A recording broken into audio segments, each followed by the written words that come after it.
We've all met somebody with a weird phobia. It could be a fear of feathers, a fear of buttons. And phobias are a fear that is so intense that it reorganizes your entire life. So, how did medicine learn to take this thing so seriously, even though there is no tangible way to measure phobias? The word phobia comes from phobos, which is the Greek god for fear.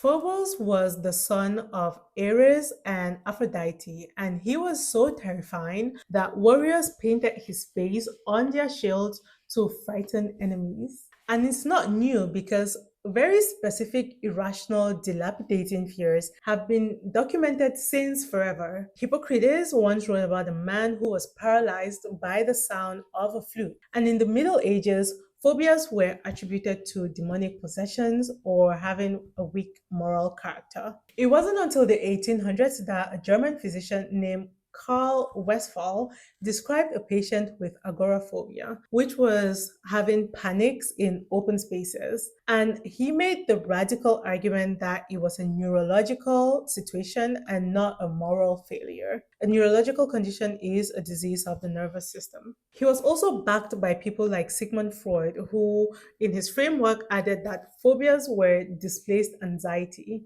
which was the mind's way to project internal conflict onto an external object. Today, we understand phobias as the amygdala misfireand, which is the brain's threat response detection system, and it labels harmless stimulus as mortal danger. But while the signal is completely genuine, the threat is not. And so the mind can be taught that the danger was never real, but for a lot of people, they still find it very hard to get over these problems.